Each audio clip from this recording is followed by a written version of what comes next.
断ち切るものは命だけかい。 The Zanpakuto, also known as the Sokata, is a Shinigami's trademark weapon. Some of these weapons have the ability to control the weather, some can summon living creatures, some possess the power to turn anything into ash, and so on and so forth. To put it simply, every Zanpakuto is diverse in its own way. And due to prior knowledge, most of you are probably under the impression that only the Zanpakuto that have achieved Bankai are the most dangerous. But what if I were to tell you that a regular Zanpakuto that has yet to even achieve Shikai was the deadliest Zanpakuto in the Bleach universe? The Zanpakuto that I am referring to is Sayafushi, the blade that is too sharp for its own good. We are first introduced to Sayafushi in chapter 600, and to be completely honest, at first glance, it looks like a pretty regular sword. The only thing that catches your attention about it is the fact that it is stored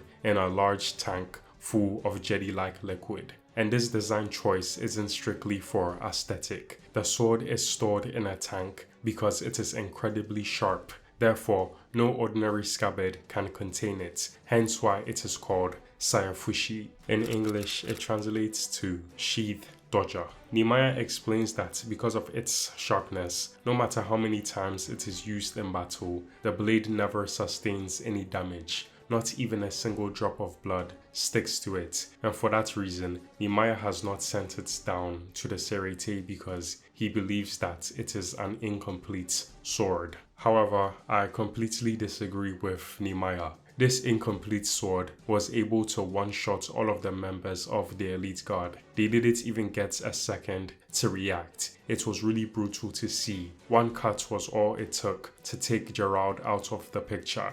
And after witnessing this, Lily was so surprised by the sharpness of Sayafushi that he was led to believe that Nimaya was using a cheap trick. However, he would be quickly convinced when Nimaya slices him and his gun in half. Pranida gets stabbed in the head, and finally, after pretending to be dead, Nimaya uses Sayafushi to slice Askin's throat. This entire sequence already proves that this sword is a force to be reckoned with. Sure, you could make an argument that this isn't really impressive because the members of the Elite Guard didn't utilize their holy forms, but regardless of that, they were still very dangerous. After all, Yuha personally handpicked them over the 26 members of the Sternritter to serve under him because he was convinced that they had enough strength to stand up against the Zero Division and the Soul King, yet they were dominated by a regular sword.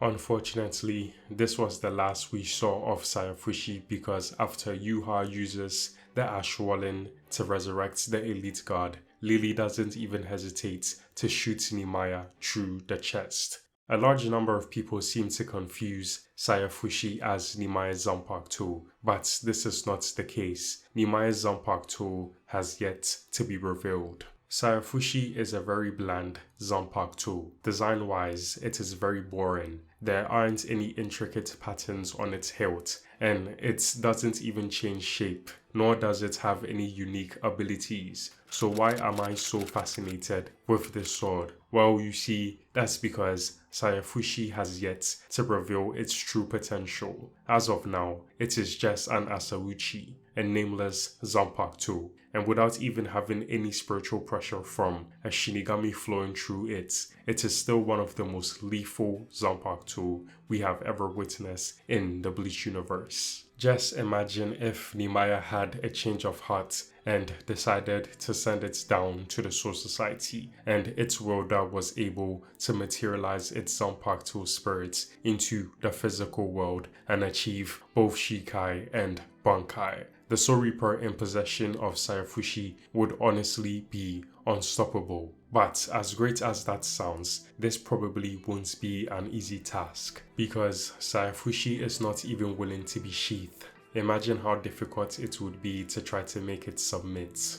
In my opinion, I think that Sayafushi would best suit Soifon because aside from being the captain of the second company, she is also the commander of the stealth force. And they are basically assassins. This means that they need to impale their opponents in the quickest way possible, and Sayafushi is the best option for this. Nimaya literally describes it as a one swing, one kill sword. Additionally, Sayafushi would suit Suifune best because it is similar to her Shikai, Susu Meibachi, which is get stabbed in the same position twice and you instantly die.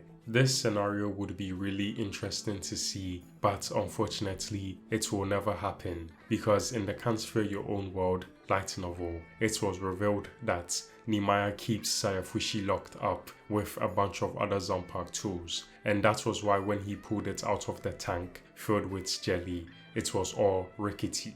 I know that some of you might not necessarily get the hype because in essence, Sayafushi is just a very, very, very sharp Zanpakuto. That's it.